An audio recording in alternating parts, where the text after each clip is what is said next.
Fala, tudo certo? Tudo eu acho um pouco difícil. Duvido até mesmo que a pessoa mais tranquila que já passou por essa terra em algum momento tivesse tudo certo. Mas, reformulando a pergunta, a maior parte das coisas estão certas por aí? Se não tiver, tá tudo tranquilo também. A gente tá passando por um momento bem difícil no mundo, né? Que em muitas vezes já me deixou muito preocupado, assim, né? Na verdade, eu não sei ainda como é que eu não tive uma úlcera nervosa por conta dessas coisas que vem acontecendo. Tocar o foda-se ajuda um pouco a não enlouquecer nesses momentos, mas a verdade é que se manter informado e ser minimamente inteligente em tempos como esse que a gente está vivendo é sinônimo de sofrimento, né? Mas enfim, a gente não tá aqui para falar de coisas ruins, deprimentes, né, eu acho. O tema de hoje é a antiga MTV, que enquanto é deprimente ela ter acabado, pelo menos pra mim, ela foi uma fonte de muita alegria, muita inspiração. Pra quem não sabe, a MTV Brasil, ela foi um canal que existiu por 23 anos aqui no país, né, e que foi a filial da Music Television americana aqui no Brasil. Ela começou com um sinal só em São Paulo, mas aos poucos ela foi dando uma expandida, né. Eu mesmo só fui assistir quando ela foi pra Parabólica, já em 2009, por aí. Eu só assisti ela por uns 3 anos, assim, antes do sinal da Parabólica sair do ar de novo. Tem muita gente que teve esse contato, que é desde criança, com a MTV, né? E eu não tive. Eu tive só durante a minha adolescência mesmo. Mas só que nesse sentido foi bem marcante, porque você vê que hoje em dia tem muitas pessoas que estão interessadas em fazer um acervo de todos esses programas que tiveram na MTV. Tem várias páginas no Instagram, né? Com essa temática, uma delas a MTV que deu certo, mas esses foram 3 bons anos, né? Esses 3 anos que eu tive contato. Eu tive uma adolescência que, por mais que teve problemas, também teve esses momentos legais de amigos que também tinham esse contato com a MTV e que a gente trocava ideias sobre o que passou, o que teve, o que tá passando. Tinha amigo meu que era realmente obcecado, sabe? Eu gostava muito, mas tinha uns amigos meus que eram obcecados a ponto assim de, eu quero trabalhar lá, nem que seja fazendo faxina, nesse nível. Hoje em dia, a MTV ela foi comprada, né, por uma outra empresa, que é a Viacom, e que é um lixo, na minha opinião, não só na gestão da MTV. Hoje em dia a MTV é só uma retransmissora, basicamente, né, uma retransmissora dos programas da gringa. Eu mesmo nunca assisti, eu só ouvi falar disso, porque eu não tenho TV a cabo. Mas a Viacom, além da gestão da MTV, eles também são responsáveis por bloquear muitos canais no YouTube, né, por usarem imagens de autoria deles. Um dos mais famosos aí é o Bob Esponja, que é da Nickelodeon e que é ligado à Viacom, e que qualquer coisa que você use da Nickelodeon, você corre esse perigo. Mas enfim, passado esse monólogo, deixa eu dar uma descansada aqui, que eu achei assim bem válido como um depoimento do sentimento que eu tinha na época, também se viu como uma história da MTV, né? Bem breve, mas agora a gente vai pro que realmente interessa, que é falar sobre os bastidores do canal. E para isso, eu trouxe um convidado especial que trabalhou lá e que pode dar mais detalhes sobre isso. É o Adriano Vilas Boas, que é ator, roteirista, estudante de Direito. Oi, gente. Aqui é a Poliana, amiga do Bruno. Ele erroneamente falou que o entrevistado é um estudante de Direito, mas essa pessoa já é formada. É só uma observação mesmo. Valeu. O que mais? Pode se apresentar aí, Adriano. Fala aí, Bruno. Então, eu me formei em Direito já tem muitos anos. Aí, durante a pandemia, eu estudei para a prova da OAB. Agora posso dizer que eu sou advogado também. Não que isso queira dizer alguma coisa, além do fato de que se algum amigo meu se separar, ele pode me procurar aí para conseguir uma pensão aí da esposa, tô brincando. Poderia ser pior, você poderia ser técnico de informática. É a pior coisa que tem, todo mundo pedindo pra consertar o computador de graça o tempo todo. Pois é. E eu tenho um restaurante aqui na minha cidade, em Jacareí, e também sou ator, roteirista, continuo com esses trabalhos paralelos na parte artística, né? Eu ia te perguntar qual foi a sua opinião sobre isso tudo que eu falei, porque eu falei pra caramba, né, e eu fiquei imaginando o que você achou dessas coisas que eu falei. Eu achei muito boa essa introdução ali, a parte que você fala da pandemia, né? Se a gente tem um mínimo de inteligência e consciência política e se informa sobre o que está acontecendo, é difícil a gente não ficar mal, né? Ou uma coisa assim que você disse. E não foi à toa que estudando direito, por conta das inseguranças que a pandemia trouxe, eu falei, preciso ter uma outra profissão aqui, né? Um plano B, um plano C. E eu falei, vou virar advogado, cara. Tem esse diploma, né? Vou tirar meu OAB. E estudando direito, inevitavelmente, acabei me aprofundando na política também. E me veio muitos interesses pela política e lendo, estudando, ouvindo muito podcast, né? Alguns que você também conhece, tal, vi que você entrevistou já o Diego Miranda e tal. Eu gosto muito do Revolu Show. Você vai abrindo os olhos assim, né? Você vai entendendo o que realmente está acontecendo no país, né? É difícil a gente manter a cabeça no lugar, né? Pode-se dizer assim. Sim. E por isso a importância do humor, né? Aí a gente me faz lembrar que a gente perdeu o Norm Macdonald semana passada. Fiquei sabendo por um tweet do Ronald, inclusive, não estava sabendo. Que era um comediante que eu gostava bastante, assim. Eu vi essa notícia, mas eu mesmo não conheço esse comediante. É bem bacana, bem bacana. Eu conheci faz muito pouco tempo, pela Netflix mesmo. Ele tem um programa na Netflix, né? Chama Norm Macdonald Has a Show. E aí um programa de entrevistas. E, puta, é muito da hora, Bruno. Muito legal, cara. Acho que você vai gostar. Fica, então, a recomendação. E, feitas essas considerações iniciais aí, vamos pro bloco principal. Então, Adriano, eu separei algumas perguntas aqui sobre a MTV, sobre o trabalho que você fez lá, né? Você foi roteirista de lá, teve também o programa Gangbang, que você atuava também. E eu queria saber, assim, como é que foi para você, assim, chegar na MTV? Como é que você chegou? Foi fácil? Você teve contatos que te ajudaram? Como é que foi? Na real, eu entrei lá como assistente de direção, mas eu escrevi alguns roteiros também. No Comédia MTV eu era assistente de direção, trabalhava direto com os roteiristas, organizava as reuniões de pauta e tal, mas também fui roteirista, tinha vários roteiros que eu assinei lá. Então, é curioso essa história, foi tudo muito rápido, porque como eu disse, me formei em Direito um pouco antes de entrar na MTV. Tipo, formei em Direito, e eu, no último ano da faculdade, fazia uns curtas comecei a fazer uns curtas com o Yuri, com o Cauê e com o Ulisses. Aliás, o Ulisses não estava ainda, era o Cauê e o Yuri, o pessoal aqui do Vale do Paraíba, aqui no interior de São Paulo, né? Aqui de São José dos Campos, cidade vizinha de Jacareí, bem perto de São Paulo. Né?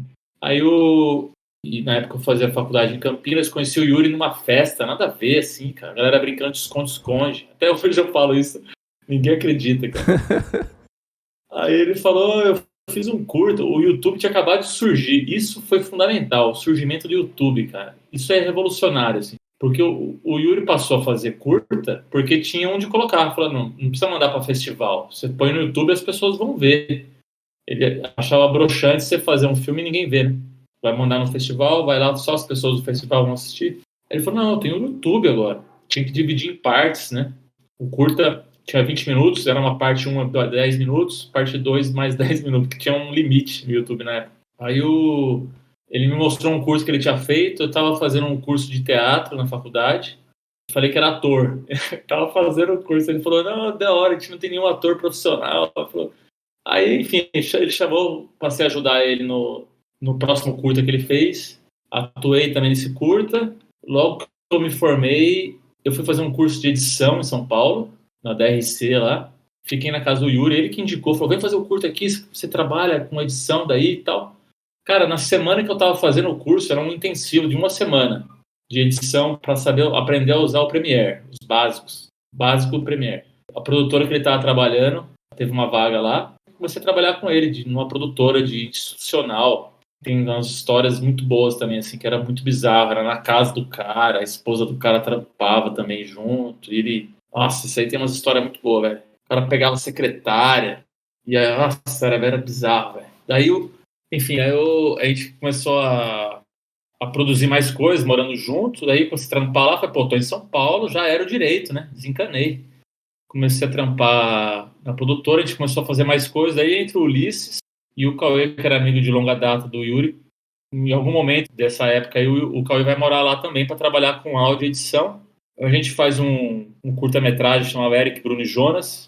Depois a gente transforma esse curta numa série, que era eu, o Ulisses e o Yuri. O Cauê fazia todo o trabalho de som, trabalho gráfico, de edição, assim, que ele é autodidata, assim, moleque talentosíssimo. O Gangbang, vai lá, sei lá, cara, 40% era o Cauê, assim. O cara era muito Obrigado. foda. Dava pra perceber porque a edição era bem pesada, assim, né? Muita coisa de edição. Não, as trilhas todas originais, era um negócio, tipo... Eu não tinha consciência, eu tinha saído do direito, eu não tinha noção do quanto os caras eram talentosos, assim. Fui tendo ao longo do processo ali, né, com eles. E aí, então, por causa desse curta, desse piloto que a gente fez da série, né, baseado no curto, a gente conseguiu uns trabalhos numa agência de publicidade, e aí a gente começou a viver disso. Falou, bom, vamos trabalhar com isso, publicidade e tal. Aí o cara da agência indicou a gente pro FIS na MTV, que era um programa que tinha em 2009 na MTV. 2009. Assim, eu lembro disso, desse Fiz MTV, e também foi a forma que o Ronald Rios entrou lá, né, também. Exatamente. O Ronald acaba entrando na mesma época. A gente se conhece. A gente se conheceu lá na MTV. E eu também mandei um vídeo, mas como na época eu tava conversando com o Adriano antes de começar, que eu, nessa época, cara, eu tinha 15 anos, mas a minha cabeça era de criança, sabe? Era de criança. Eu e meus amigos, a gente fazia vídeo. Tipo assim, dá pra sacar que é coisa de criança, sacou? Mas só que ao mesmo tempo a gente gostava de fazer umas coisas assim da nossa cabeça, inventar, fazer umas besteiras. E aí a gente mandou também, mas obviamente é um negócio mais cringe do mundo que você possa imaginar e nem chegava perto das coisas que vocês produziam. Não, pode crer. Muito louco isso. Eu também me sentia, na época, eu não me sentia maduro o suficiente para estar participando de um programa na MTV. Eu tinha 26, 27 anos. E é louco que você entrou em contato comigo na época, né? Isso eu acho muito da hora, porque eu não sabia quem que assistia, né? Porque, assim, deixando claro aqui, não sei se o ouvinte conhece, né? Acho que o ouvinte não deve saber, mas o Gangbang era uma pílula dentro do Comédia MTV, né? Tinham várias, porque tinha o PC Siqueira, tinha o Ronald com o... Não, Ronald não, perdão. Tinha o Acho que o Ronald tava também. Eu lembro Não, de ter visto. o Ronald já tinha o programa dele, a Badalhoca. Ah, tá. Aí tinha Anões em Chamas. O Anões em Chamas veio a se tornar o Porto dos Fundos. Nossa, eu não fazia ideia. Esse daí eu acho que eu nunca assisti muito, não. Talvez esse veio mais tarde, porque assim, quando a MTV tava próxima de acabar, 2013, assim, eu já tinha parado de assistir também, porque eu tava morando em outra cidade, sem TV, nem ligava pra TV, na verdade. E aí, essa época eu não assisti tanto. Pode crer, né? Nessa época eu já também não assistia, mas era que eu tinha raiva de não estar trabalhando mais lá. Era o contrário.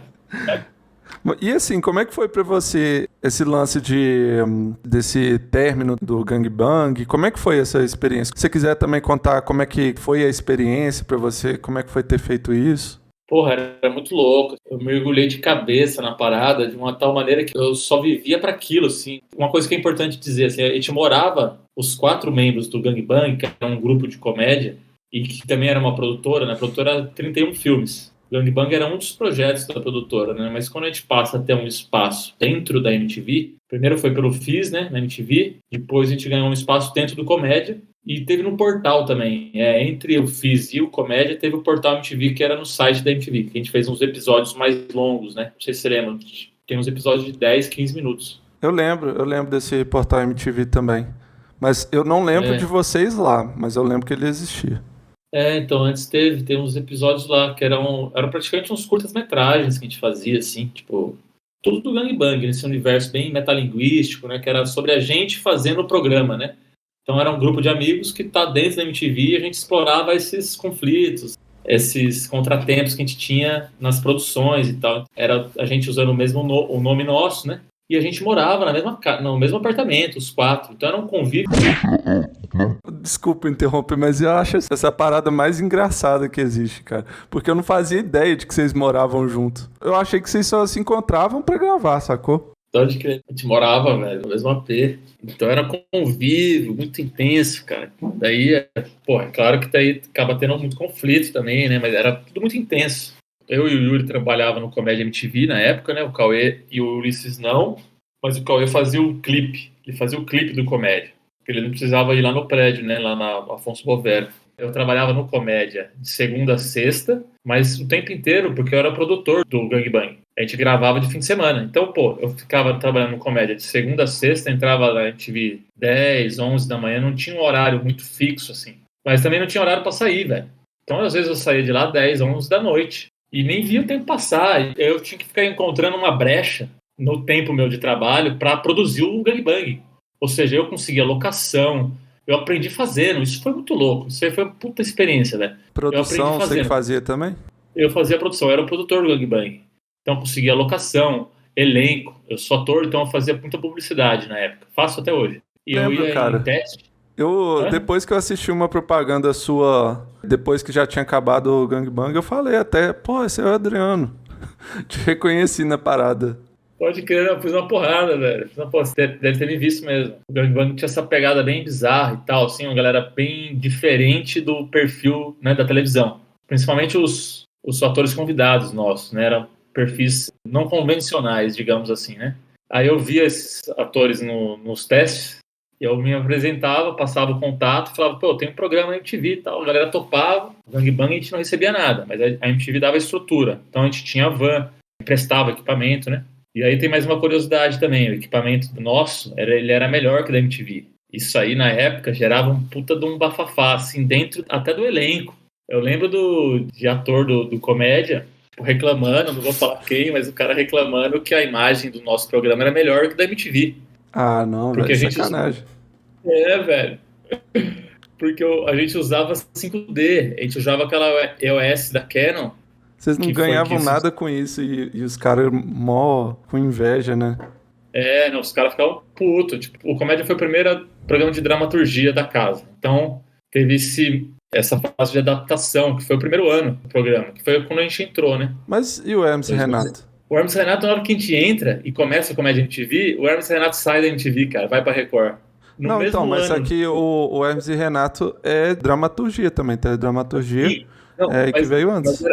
Mas era a produção deles, era exclusiva deles. A MTV não encostava a mão, eles simplesmente davam o material, eles tinham liberdade completa de criação, velho. O Comédia MTV era gravado na MTV, entendeu? Entendi. Aí tinha aquele estúdio, né? Tinha aquele ao vivo.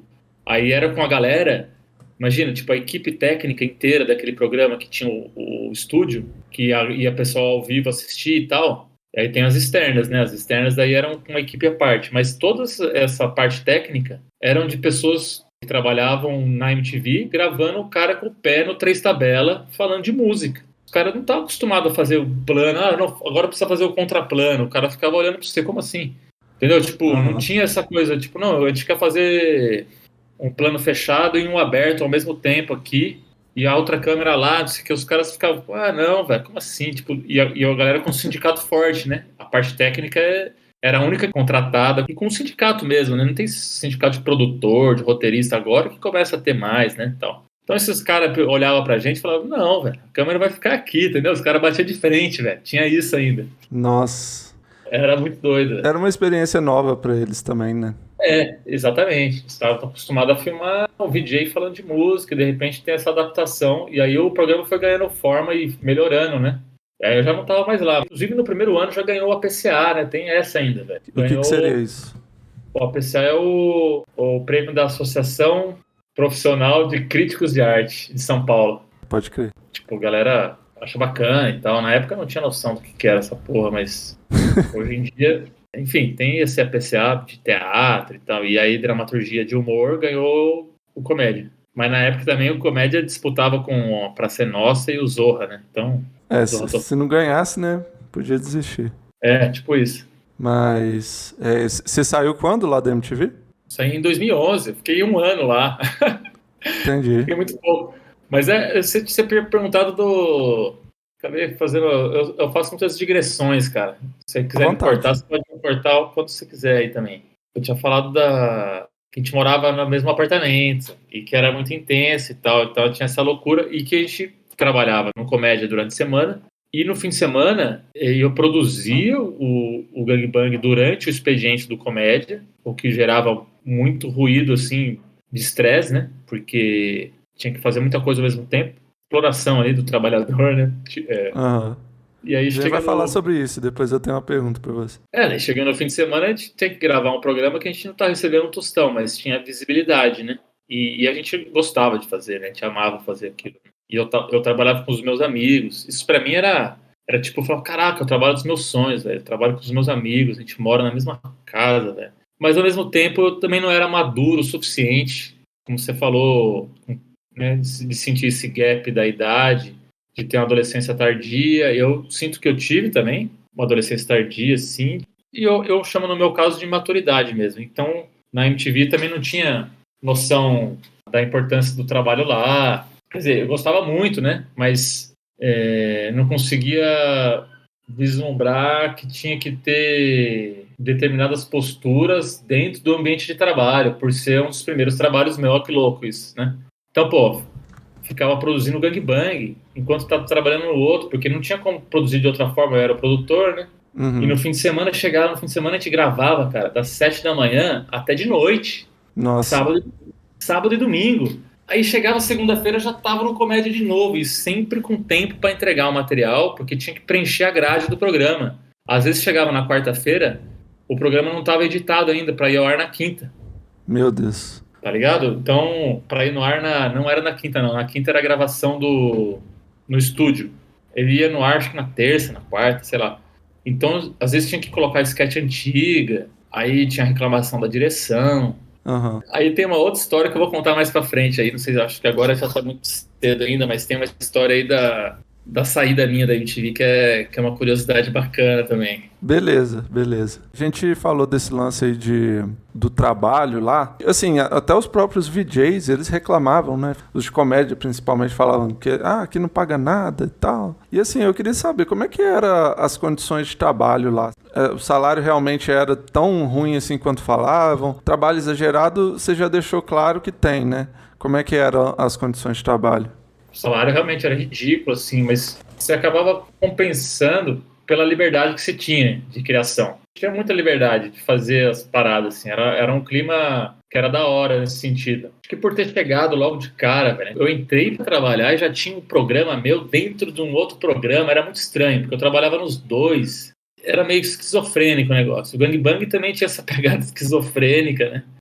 Mas o ambiente de trabalho era assim, velho. Então não tinha como. O Gangbang era meio que a vida nossa, assim, porque era um reflexo do que a gente estava vivendo. Você não ter tempo, conseguir chegar numa terapia. Eu parei de fazer a terapia na época, por exemplo, que eu achava importantíssimo, porque não conseguia ter horário. Não tinha horário para sair, até uma hora que parei. E hoje em dia você vê a galera, né, despontando aí, a Tatá, protagonista de novela na Globo, Marcela Diné ganhando prêmio atrás de prêmio, de humor e tal, né? Super já em casa na Globo, né? E eu lembro de um roteiro que eu escrevi que um cara do elenco leu e ele não tava no sketch e tinham colocado ele. Até hoje não sei por que fizeram isso. Alguém da produção mandou o cara pro estúdio, o maluco teve que vir de outra cidade pra gravar. O cara chegou fazendo ponte aérea e tal, né? Chegou pra gravar e não tava ele no sketch. E o sketch, velho, era eu que tinha escrito. O maluco ficou puto. Eu demorei pra sacar que era isso que tava rolando, que ele tava puto por isso. Falei, ele deve estar aí porque vai ter outro sketch, não tô sabendo e tal. Eu tava concentrado no sketch que eu ia gravar, né? Que eu tinha escrito e tal. E eu queria ver como é que ia ser. Tinham vários integrantes do elenco. Ele pegou o roteiro, leu, e aí eu entrei no camarim, eu acho. Não era nem camarim, era sala de produção. Ele tava lá e falou: Adriano, quando você escreveu esse roteiro, você enfiou a caneta no cu. Aí teve esses casos assim, que parece besteira, mas bateu forte pra mim na época. Uhum. E realmente o sketch era uma bosta, velho. Tipo, eu me concentrava muito no gangbang, assim. Comédia eu tava meio nem aí. Esse é meu arrependimento. Mas não tinha tempo também, velho, tá ligado? Não tinha tempo de me dedicar tanto pro comédia. A ideia nossa era no ano seguinte a gente ter o nosso próprio programa lá dentro. Essa era a nossa meta. Uhum. Mas para isso tinha que ter contato com o pessoal do alto escalão lá, né, da direção, que a gente não fez a lição de casa, né? Entendi. Era mais uma questão de vocês fazerem essa política interna do que uma questão de apresentar um bom trabalho necessariamente, né? Exatamente. Tinha muito a ver com isso. E hoje em dia, pô, eu trabalhava direto com roteiristas que hoje em dia estão muito bem colocado profissionalmente, assim, a Renata Correia, puta roteirista, trabalha na Globo também. O Diego Molina, que mandava roteiros esporadicamente, que era amigo da Tatá, hoje também tá acho que no Zorra. Zorra ainda existe? Desculpa. O Zorra ainda existe sim, acho que agora não tá passando. Uhum. Mas ano passado eu vi que teve, que não é mais Zorra Total, eles mudaram o nome, né, tem alguns anos já. Nossa, pra mim já tinha acabado depois de ter mudado já. Será que acabou? Eu não tô sabendo. Então eu falei besteira, porque eu gravei um outro podcast, você deve ter visto lá também no meu canal, em que eu falei sobre história da comédia. E na gravação original eu já cometi muitos erros, assim, que eu cortei, sabe? Na edição deve ter ficado mais alguns, esse é um deles, porque eu falei que tinha acabado. Eu não assisto mais TV, né? Pode crer, eu também não assisto TV, velho. Pode ser que tenha acabado mesmo, o Zorra, viu? Porque ainda depois desse escândalo que teve aí, né? Que a Piauí fez aquela matéria sobre o roteirista-chefe do programa, né? Uhum. Não vou nem falar quem é também, porque os caras estão tá dando tanto rolo aí que... Mas proibiram uma matéria, né? Ia ter uma matéria nova da Piauí a respeito do caso, né? Na justiça e foi proibida, né? Então... É o Arceus Welling. Exatamente. A galera que, porra, era uma galera muito talentosa, velho. Era um pessoal que... E, velho, eu vou falar a real, que eu era muito idiota, velho. Eu organizava as reuniões de roteiro, a gente sempre tava muito louco, assim, louco não de droga, não, era de horário, de tempo, assim, então... Uhum. Eu acho que eu era até meio escroto, até. Normal. Não era bacana, assim. Então, se chegar em algum roteirista desses que trabalhou comigo, meu pedido de desculpas aqui, 10 anos depois. Tá feito aí o pedido. Mas só que estresse faz isso com a gente, né, cara? Essa rotina aí que vocês estavam é surreal. Às vezes, no meu trabalho, eu sinto que sábado e domingo é muito pouco, sabe? Imagina se eu passasse eles trabalhando. Mesmo que, assim, eu faço umas coisinhas, faço live e tal, mas ainda assim, cara, segunda eu já volto cansado, sabe? Imagino vocês que trabalhavam o tempo inteiro. Não, total. Era muito desgastante mesmo, cara. Bom, mas me fala, Bruno, uma curiosidade. Você era fã do Gangbang, velho. Eu achava muito legal, velho, conversar com quem assistia o programa e gostava, assim, né? Como era uma pílula, passava muito rápido, né? Uhum. Então a gente não tinha muita visibilidade, né? O pessoal se portava mais com as estrelas da casa lá, né? E tinha até uma sketch de vocês, né? Que era assim. Tinha uma parte, né, em que o Yuri falava que trabalhava na MTV com alguém. E aí fala assim, como é que é trabalhar com a Adnê? É verdade, velho. Isso aí foi Pô, isso aí foi muito louco. Foi o último episódio nosso e a gente fez como se a gente tivesse sido expulso. E na sequência a gente foi realmente demitido do programa. Essa aí foi muito boa. Cara, no geral, mano, eu tenho só elogios, sabe? Pelo menos ao Gangbang. Adorava, realmente era fã. Esse amigo meu aí que eu falei, que era obcecado pela MTV e que a gente gravava vídeo junto, a gente falava as coisas que aconteciam, as frases, tá ligado? As falas dos personagens. A gente falava assim no dia a dia. Até o do hambúrguer lá, como é que chama? Festa do hambúrguer. A gente ficava cantando, velho, isso o dia inteiro, sabe? Festa do hambúrguer, festa do hambúrguer. Festa do hambúrguer, festa do hambúrguer. Todo mundo adora a festa do hambúrguer. Meu nome é Yuri, eu vou provar para vocês. É muito simples, é mais do que normal. Na festa do hambúrguer sinto falta dos meus pais. Era muito bom, assim, eu adorava. Eu mesmo peguei um gosto pelo humor nonsense por causa de vocês, sabe?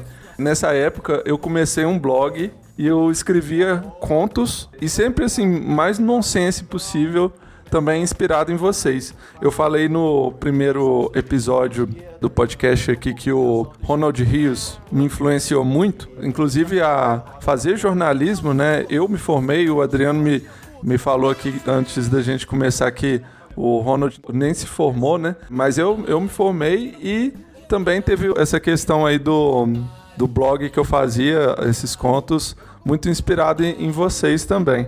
Mas é que aí, cara, eu conversava com a Adriana às vezes no Facebook, há 10 anos atrás. Como eu falei, né, eu tinha uma mente de criança, então eu enchi o saco do Adriano mesmo. A sorte é que ele realmente não era tipo um Marcelo Adnet e tal, né? Não falo no talento, porque obviamente vocês são muito talentosos, mas só que nessa questão da visibilidade na época. Porque imagina esse povo, né? Tinha muito esse pessoal que era obcecado pela MTV também, mas só que em São Paulo mesmo, né? Que é onde está o prédio da MTV. Eu lembro que tinha muito esses fã-clubes, sabe? Eu lembro de fã-clube da Dani Calabresa, por exemplo, Marcela Diné, do Bento. Então... Sim, eu lembro que tinha um clube da Tatá, as meninas iam lá na quinta-feira. Então, mais ou menos o K-pop hoje em dia. Tinha umas meninas naquela época que eram obcecadas com a MTV da mesma forma que as de hoje são obcecadas por K-pop. Tentei fazer uma analogia aqui para quem está assistindo hoje em dia, né? Se jovem estiver assistindo, igual o Zami fala, não sei se você já viu, Adriano, mas só que jovem é uma desgraça, né? Ok, boomer. Mas enfim, se o jovem estiver assistindo aí e não souber, não passou por essa época de MTV, era assim. Mas só que aí era isso, né? E assim, eu fiquei admirado que você lembrou, Adriano, que eu te mandava mensagem lá, porque eu com certeza teria esquecido. Não, eu se eu estivesse no seu lugar, né? Eu vou até procurar depois lá pra ver as conversas, velho. Deve ter ainda gravado, né? Pode ter umas coisas lá muito cringe. Não, faz isso não, velho. Melhor não. Mas enfim. Eu acho que você já falou um pouco sobre isso, né? A questão das outras pessoas com a Média MTV, mas eu queria saber de todo mundo lá que você trabalhou. Como é que eram as pessoas de lá? Elas eram legais, divertidas, ou era só estresse e tal, mas só que na frente das câmeras ficava tudo certo? Também tem essa diferenciação, né, no povo que está atrás da câmera pro povo que está na frente. Os que estão ali apresentando, geralmente, eles têm muito mais visibilidade, né, isso é óbvio, mas também ganham melhor, né? Como é que foi isso? Então, era bem massa, velho. Sempre tem divergências com uma pessoa ou outra, assim, né? E por ser muito novo também, né? Essa parte do programa da gente acabado de entrar para trabalhar no comédia e ter um espaço nosso também, isso aí gerava muito ruído, velho, no dia a dia. Comigo com o Yuri, né? Porque o Cauê foi entrar lá depois, quando já não tinha mais o gangbang, né? Então para ele foi mais tranquilo. Agora, como a gente tinha que conciliar, eu e o Yuri tinha que conciliar os dois, só que eu era o único que estava no dia a dia. O Yuri ia na reunião de roteiro, né? O Yuri chegou a ser chefe de roteiro lá. Mas o pessoal do elenco, pessoa que eu admirava muito, assim, tanto como pessoa e profissionalmente, era a Tata Werneck e o Gui Santana. O Santana, cara, era gente boa demais, velho. O cara muito simples, assim. No começo ele morava com o assistente de direção, tinha dois, né? Era eu e o Giacomo. O Gui Santana morava com o Giacomo e sofria um pouco de preconceito, até por não vir do teatro. Tinha um pessoal do elenco que boicotava ele em cena, velho. Uma galera, nossa, tinha um pessoal também que falava pra você, velho. Um pessoal que não era fácil, não.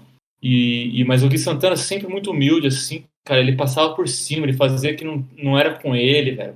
Nossa, cara, que simplicidade. O cara, ele era muito inteligente emocionalmente, pode-se dizer, assim, tipo, por passar por situações com calma e tranquilidade, né? E, puto, o Adnet era da hora demais ver o cara improvisando em cena. Pegava o roteiro, a gente ficava puto, né? Que o roteiro, os caras quase não usavam o roteiro. E os roteiristas falavam, pô, o cara pega o roteiro e inventa tudo.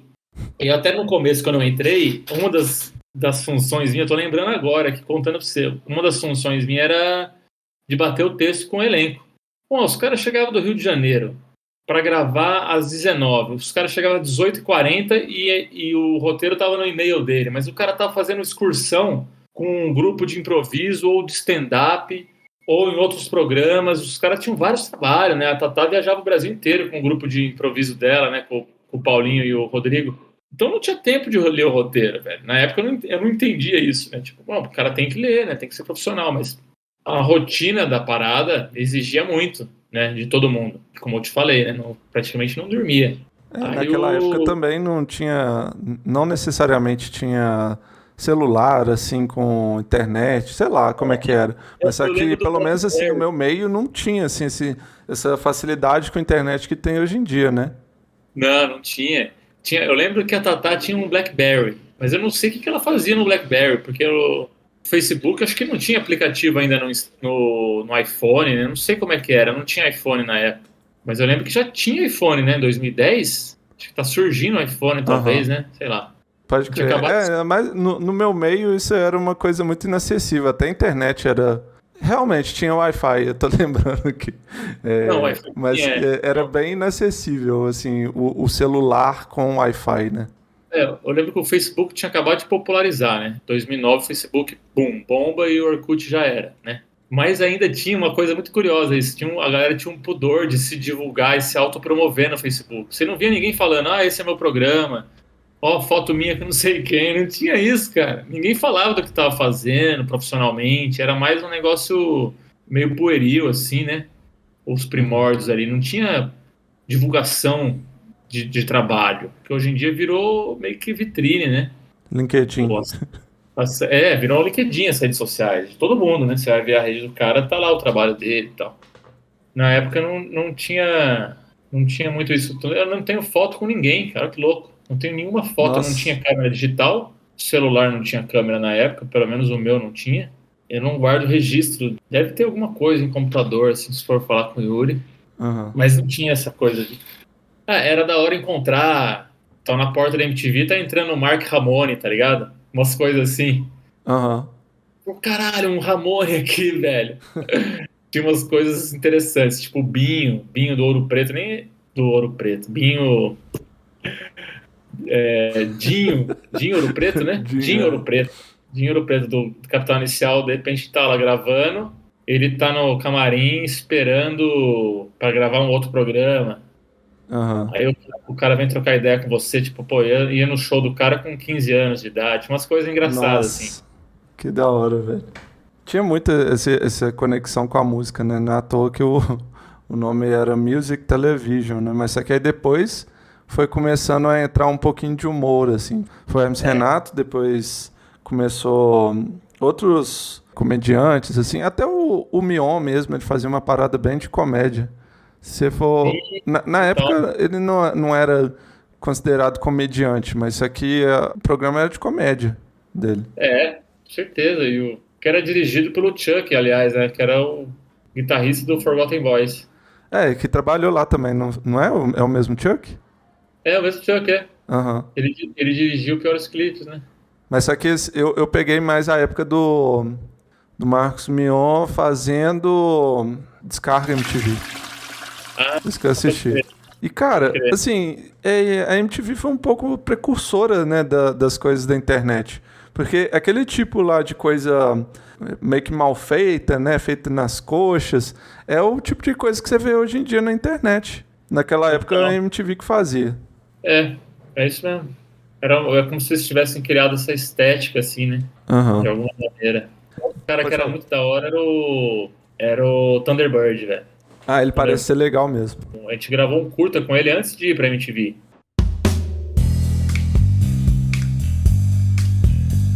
Orelha, orelha. Deixa eu ver a sua orelha. Orelha, orelha. Deixa eu ver a sua orelha.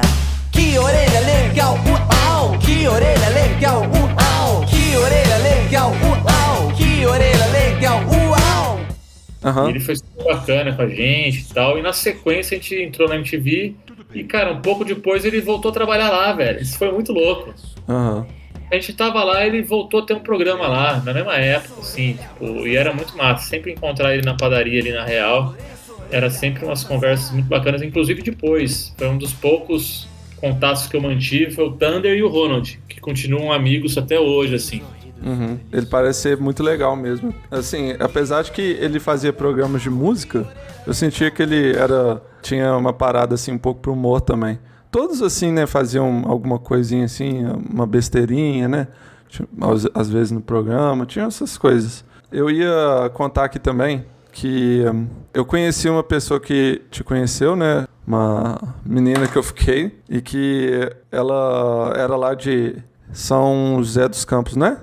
São José dos Sim, Campos. pode crer. Foi muito louco, porque assim, realmente o programa de vocês era um pouco assim mais indie, né? Dentro da grade da MTV. Então, assim, poucas pessoas conheciam, assim, era muito difícil. Geralmente, era meus amigos que eu ia mostrando, sabe? Então, aí eles conheciam. Mas só que aí eu achei essa menina que conheci também, conheci vocês pessoalmente, e que tinha vídeos antigos de vocês. E aí, tipo, a gente passou a tarde assistindo. Foi muito louco, cara. Eu senti assim como se eu tivesse... Eu abri a caixa de Pandora, sabe? Com aqueles vídeos novos que eu não tinha visto. Mas é Que louco. Eu ficava muito contente de conversar com alguém que assistiu o nosso programa, que a impressão que a gente tinha que ninguém assistia. Aham. Tinha uma... Eu não sei se...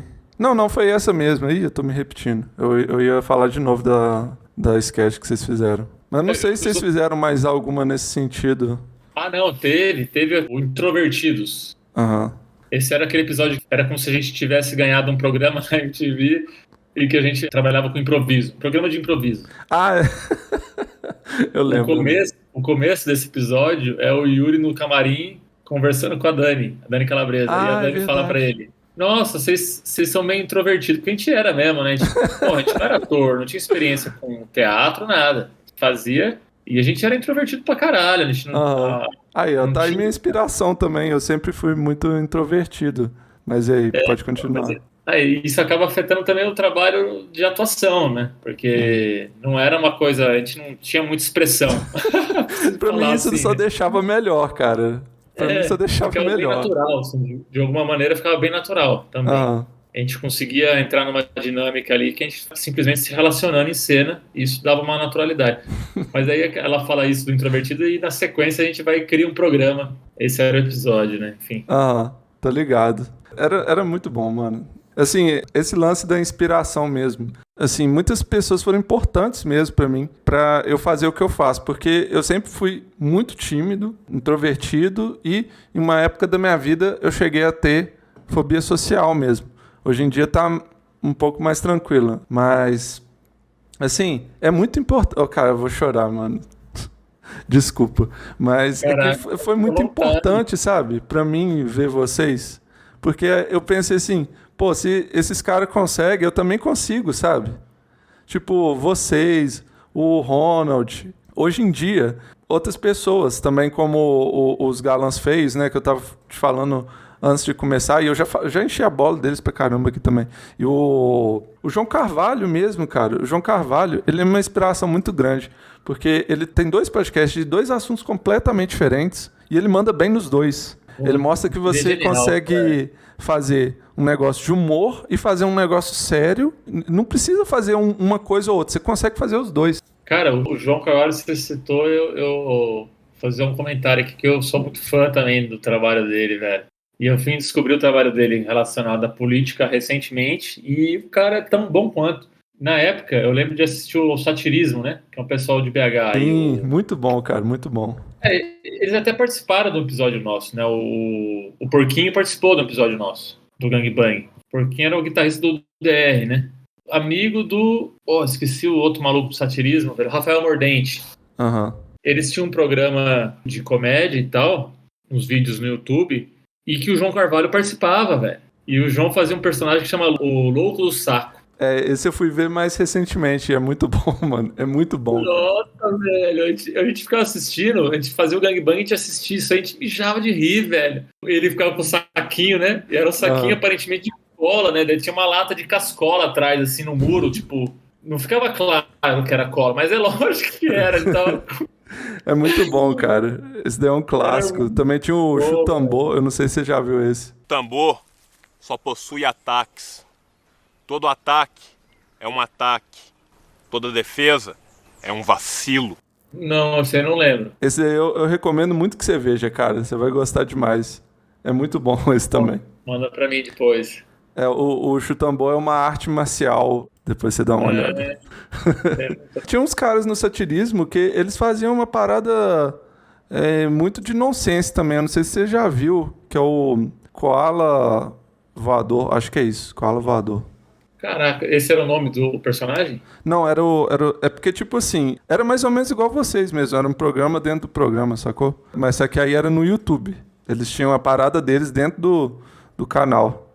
Era dois caras que faziam. Outra coisa que me lembra é que vocês faziam uns vídeos, assim, umas sketches que eram meio clickbait, né? Eu lembro de algumas assim. E que você entrava, às vezes, no vídeo do YouTube da sketch de vocês e tava lá cheio de dislike, né, mano? Porque os caras não entenderam que era ironia. Mas é que eu não lembro qual em específico que aconteceu isso, mas eu lembro de ter acontecido com vocês e aconteceu com eles também. Mas o deles foi, eu acho que mais de propósito, assim, sabe? Porque o deles tá tipo assim, 500 likes versus 2.000 dislikes.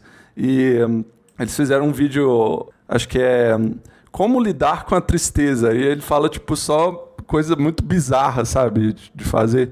É muito bom. Caraca, velho. Eu lembro de uns episódios nossos que tinha isso também. O pessoal não entendia muito ironia, assim, a galera viajava, velho. Um episódio nosso lá que a gente vai ajudar um mendigo, porque ele tá morando na rua com frio. E no final do episódio o mendigo ataca. A gente vai lá com o Ulisses, né? O Ulisses era um personagem super bonzinho. Ele vai lá levar coberta pro mendigo. O mendigo ataca o Ulisses com uma faca e mata o Ulisses. Aí acaba o episódio e aparece escrito: não aqueça mendigos nesse inverno. Tipo, essa é a mensagem final do episódio. Aí chega no dia seguinte, o episódio vai ao ar, o pessoal, ô, que porra é essa? Vocês estão falando pra gente não dar agasalho pros mendigos. Tá ligado? Tipo, porra, velho, tem que explicar o sketch, velho. Toma no cu, né? Não, mas isso aqui, eu não sei na televisão, mas na internet, definitivamente, as pessoas não entendem ironia, sabe? É uma parcela muito diminuta, assim, que entende ironia. Eu lembro que teve um vídeo também de um youtuber que chama Zelune. Quando teve aquele lance lá da Bel para Meninas. Bel para Meninas e Mãe para Meninas, que é o nome da mãe da Bel, eu tô com vocês, tá? Vocês são incríveis. E agora eu vou te mostrar todas as mentiras que estão espalhando sobre o canal Bel para as Meninas e as injustiças que estão fazendo com a mãe dela na internet. Mas antes eu queria falar pra vocês que chegou um novo boneco aqui na lojinha do canal. Isso mesmo, é ele, o Junqueira Barra Pesada. Que teve aquela... Eu não sei se você chegou a ver aquela denúncia de que a mãe dela estava obrigando ela a fazer os vídeos e tal. Era um canal infantil, né, dessa Bel para Meninas. E aí o Zelune, ele fez um vídeo defendendo a mãe dela, sacou? Mas só que dava pra ver, assim, claramente que ele tava zoando, sabe? Todos os argumentos que ele deu eram argumentos, assim, que as pessoas não falariam normalmente. Dá pra você ver ali que ele tá zoando. Só que o pessoal não entendeu. O pessoal tacou dislike no vídeo, ficou xingando ele. E dá pra ver claramente, ele tá fazendo um personagem. Tem todo um jeito de falar que é diferente. Sim. Após falar do vídeo do Zelune sobre a Bel para Meninas, Bruno volta a falar sobre o canal Koala. Eu acho que eu falei errado o nome do canal. É Koala Corporation. É muito bom, cara, o Koala. Só que, infelizmente, eles não foram tão longe assim, porque vocês, eu sinto que talvez tenham um reconhecimento maior. Eles estão com esse canal aí há, sei lá, 6 anos, e, assim, pouquíssimas pessoas conhecem. E, às vezes, isso é uma das coisas que desanima. Você tá fazendo a parada há tanto tempo e não tem reconhecimento. Eu tenho esse medo. Acho que as principais coisas é você não deixar de fazer, né? De continuar fazendo, acho que é importante. A gente acabou parando na época, né? Mas, enfim, cada um tem uma história, né? Mas você continuar fazendo e se conhecer, cara, eu acho que é muito importante. Aí entra desde terapia até qualquer método de autoconhecimento, porque a arte é a gente, né? O que as pessoas querem ver é a verdade, né? A verdade é você se conhecer a ponto de conseguir colocar você mesmo na arte, né? Daí você alcança um público cada vez maior, eu acho. Não tentar se parecer com ninguém ou copiar ninguém, mas sempre tentando se expor através da arte, né? Mostrar coisas que só você conhece, porque são muito pessoais, né? E isso pode ser colocado na arte de uma maneira não explícita e que envolve coragem também, né? Porque você já está se expondo, né? Realmente. Mas enfim, quando que você saiu, você já falou, né? Mas você tinha uma história pra contar relacionada a isso? Então manda bala aí. Pouco depois, uns meses depois que eu fui demitida, chega através de um amigo que uma amiga ouviu uma pessoa com um cargo de direção lá da emissora, assim, falando que tinham feito uma auditoria. Nossa, essa história é demais, velho. Contratou uma auditoria terceirizada. Eu não sei o que foi que eles fizeram, mas fizeram um levantamento de todos os telefones, para quem que ligava, e-mail, quem que mexia e não sei o que. Fizeram auditoria de todos os computadores e telefones. E eu acho que coisa fiscal também, sei lá. Eu não entendi até hoje essa história, mas chegou a uma conclusão de que o telefone da minha mesa, aqueles escritórios compartilhados, estilo agência de publicidade, só que no final do programa, quando eu estava lá, o escritório foi pro estúdio, no andar de cima do estúdio. Então a gente estava junto com a galera da técnica, todo mundo lá. E, cara, era uma zona. A gente saía do escritório para gravar, o escritório ficava vazio às vezes. Então tinha gente que usava o telefone lá, provavelmente, sei lá. E usava o computador também, não sei, velho. Sei que nessa auditoria falaram que o meu computador e o meu telefone estavam sendo usado para venda de assinatura do Estadão, velho. Ué? Como assim? E aí essa pessoa falou no telefone: que porra é essa? Então o Adriano tava vendendo assinatura, alguma coisa assim. Aí uma menina do lado ouviu, comentou com um amigo meu amigo veio falar pra mim: estão falando que você vendia assinatura. Velho, eu já não tava mais na MTV, mas tinha amigos lá. Virou uma piada generalizada. O Adriano vendia Estadão. Eu fiquei muito puto, velho. Eu ameacei de processar, não sei o que. Depois eu desencanei. Falei, velho, não vou... Minha mãe tava hospitalizada na época. Já tá bem, graças a Deus. Mas eu tava com a cabeça em outro lugar. E o pessoal fazendo essas piadas, velho. Hoje eu dou risada, né? Mas... Era muito boa essa história. Eu não tinha tempo pra porra nenhuma, tá ligado? Era impossível conseguir vender. E o mais curioso foi que a pessoa acreditou, né? Ou seja, a pessoa num cargo de chefia na emissora acredita, né? Tipo, ou seja, ela não sabia o que eu fazia lá dentro, né? No mínimo, né? Ela acha que eu tava vendendo assinatura porque não tinha noção nenhuma do que tava rolando lá dentro, né? Aí que eu usei o mailing list da MTV para conseguir angariar futuros assinantes do jornal, velho. Logo da escolha é muito difícil, cara. Pô, que vacilo, Adriano. Não, ainda tem essa, né, velho?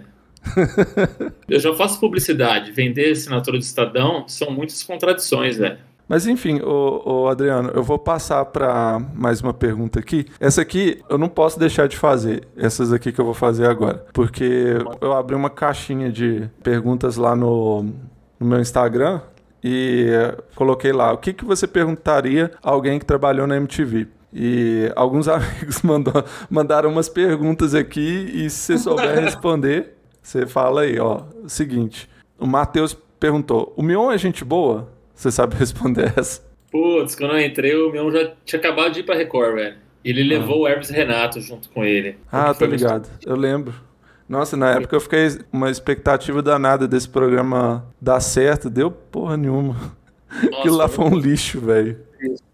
Eu fiquei tristíssimo, velho, que eu não pude conviver com eles. Achei que ia encontrar os caras e tal. O que eu mais troquei ideia foi o Felipinho. Que é o Felipe Torres? Isso, que era o Bolsa, né? Parece ser da hora, velho. O Bruno Suter parece ser legal também. Esse aí também, às vezes eu encontrava lá na... Ele parece ser o mais legal, assim, na minha opinião. Não conheço nenhum, né? Mas, assim, pelas entrevistas, ele parece ser o mais aberto, assim. O Yuri chegou a escrever, cara. O Yuri escreveu por 1 mês e meio pro Hermes, na MTV. Aí eles saíram. Aí, na hora que eles saíram, a gente entrou no Comédia. Pode crer. Foi logo que eles saíram, assim. Tipo, o Yuri chegou a trabalhar com eles, conviveu com eles por 1 mês e meio. Eu falei um caso do Hermes Renato no podcast que eu fiz de humor, mas sobre a história do humor e tal. Mas, assim, eu não peguei a época deles. Eu te falei, né, que eu só assisti por 3 anos, né? Então, Hermes Renato passou por um tempo quando eu assisti.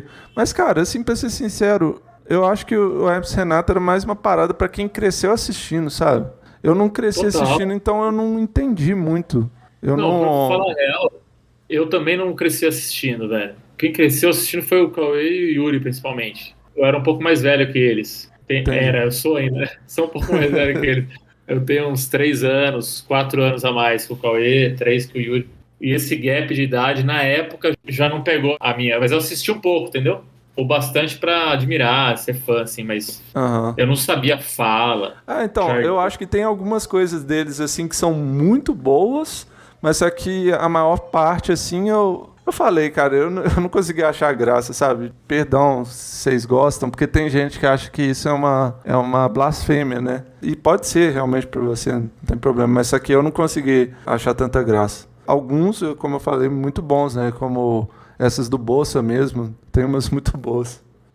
Do Bolsa, eles faziam umas críticas, assim, o Fausto e o Renato, que era meio que os cabeças, assim, né, que escrevia. Os caras tinham umas sacadas tinha lá em patroa que humilhava a empregada, eles faziam umas críticas sociais, que ninguém se tocava que eles estavam fazendo crítica, né? Muito Realmente. E assim, você vê muito fã hoje em dia que não viam a crítica, eles só gostavam, a patroa bateu na empregada, que engraçado, mas é que não entende o que tá por trás, né? Exatamente. Eles tinham essa sagacidade, né?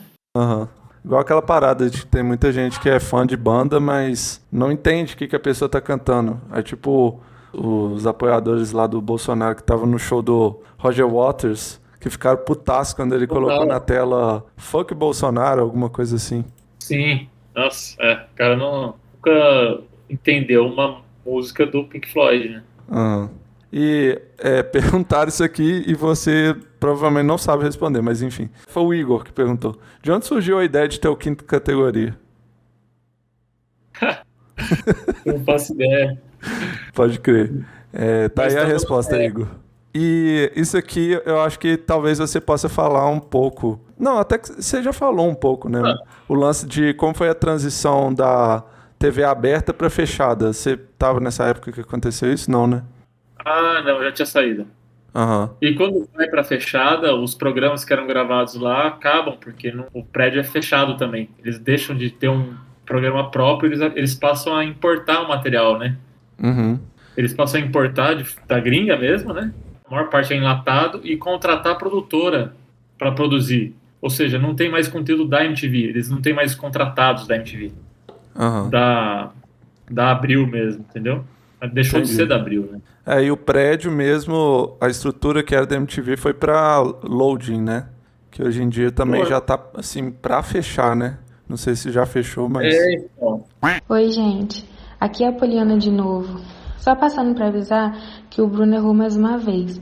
Não é a estrutura da MTV que está sendo usada pela Loading, e sim a frequência. A Loading também já acabou, e agora a frequência está sendo usada pela TV Jovem Pan. Passei em frente recentemente lá, não tá acontecendo nada, mas não sei se é por causa da pandemia também, né? Pode crer. E assim, pra encerrar aqui a parte de entrevista, questão de plano pro futuro, o que você pretende fazer assim nessa área do audiovisual? No momento eu tô escrevendo um roteiro com um amigo meu cineasta, chama Lucas Scalco, e tô adaptando um roteiro que eu escrevi com o Yuri, que também era do Gang Bang, adaptando esse roteiro para formato de livro, tipo um roteiro do coração, assim, que a gente tem um carinho imenso. E eu aprendi a escrever roteiro com essa parceria, né, com o Yuri. Então, retomar essa escrita com ele depois de anos, assim, foi muito bacana. A gente sentir que a gente tem esse entrosamento ainda. Aí, como a gente, né, vem aí tentando produzir, e é muito difícil realmente se conseguir vender um roteiro, e a gente começou a escrever achando que ia poder produzir a gente mesmo e viu que não dava, né? Aí a gente falou, enquanto a gente não consegue vender, né, tem alguns interessados, não sei o que e tal, a gente falou, vamos transformar isso aqui em um livro, cara. Se a gente adapta para um livro, isso na pandemia. Aí, paralelo às outras coisas que eu tava fazendo, eu passei a transformar o roteiro em livro. Aí, depois, começo desse ano, eu fico sabendo que o Tarantino lança o Era Uma Vez em Hollywood, o último filme dele. Ele adaptou para livro, para romance. E aí, numa entrevista, o Tarantino conta que nos anos 70 era muito comum os filmes serem adaptados para livro. E ele gostava muito, por isso que ele acabou fazendo o mesmo. E, aliás, é excelente. Eu li o livro do Tarantino. Ele expande o universo do filme, assim. Tipo, ele fez um negócio muito brilhante, assim, velho. E é uma aula. O livro é uma aula, assim. A narração em terceira pessoa. Tipo aquele narrador que tá vendo a história de fora, assim. E aí você vai se dando conta que esse narrador no livro é o Tarantino, assim. Ele fala meio com a voz do Tarantino. E aí a gente falou, vamos fazer uma parada né, inspirou muita gente a seguir nesse caminho de adaptar para livro o roteiro, né, que a gente não tem filmado ainda. Entendi. Fora isso, tem um roteiro do Lucas Scalco que eu tô escrevendo com ele, que é um cineasta aí que fez o primeiro curta-metragem dele, tá em festivais, ganhou alguns prêmios em festivais aí na gringa, e a gente tá escrevendo em parceria esse roteiro novo de um filme de terror. Tem um pouco de humor também, mas é terror. E eu vou ajudar na produção também e vou fazer assistência de direção para ele também. Saquei. Muito bom. Então, é isso. Bora lá, então. Vamos pro terceiro bloco. Então é isso, gente. Chegamos ao final de mais um Viagem Atomicast. Muito obrigado pela conversa, Adriano. Foi muito da hora ter conversado contigo, porque, assim, eu senti como se eu estivesse me conectando com essa época. Então, foi uma conversa, assim, que pra mim significa muito, sabe? Foi muito importante pra mim ter feito essa conversa, mesmo que eu já tenha tido esse contato contigo bem breve, né? No Facebook, naquela época. Conversar, assim, com uma pessoa que me inspirou, pra mim foi muito importante. Porra, muito bacana, Bruno. Eu fico felizaço pelo convite, cara. Fiquei, assim, bem surpreso. Falei, porra, que da hora e gostei muito da experiência. E, não, fico lisonjeado de saber que a gente inspirou você nessa parte artística também. E, porra, muito bacana, cara. E bem legal o seu projeto aí. Eu ouvi alguns dos outros episódios também. É isso aí, seguir em frente, fazendo, se conhecendo, né? À medida que a gente vai fazendo arte, a gente também se conhece. Não deixa de ser terapêutico, né? Muito obrigado mais uma vez. Você quer divulgar alguma coisa, alguma rede social? Se quiserem me seguir no Twitter, meu Twitter é Adriano V. Boas. Minhas redes sociais, tudo @Viagem Atômica. E, como não poderia deixar de ser, né? Vou colocar aqui a propaganda da minha Twitch. Viagem Atômica também está no Twitch. É isso mesmo que você ouviu, jogando jogos muito entediantes. Boring. E também jogos excitantes, que vão fazer você mijar na sua cadeira gamer. Aí é foda, né? Isso é uma barata? Tudo isso em twitch.tv/Viagem Atômica, tudo junto. Cola lá e deixa o seu follow. Então é isso. Acabou. Mais uma vez, obrigado, Adriano. Tamo junto aí, se tiver precisando de qualquer coisa, só falar. Inclusive no sentido de collab, se tiver alguma coisa em mente aí no audiovisual, quiser... tem esse rapaz aqui, esse carinha aqui que nunca fez nada na vida, mas pode tentar. Então aí você coloca meu nome lá, sabe? Não precisa nem me avisar não, só coloca o meu nome. Beleza, pode deixar, Bruno. Beleza. Fechou. Então é isso, gente. Brigadão. Tchau, tchau.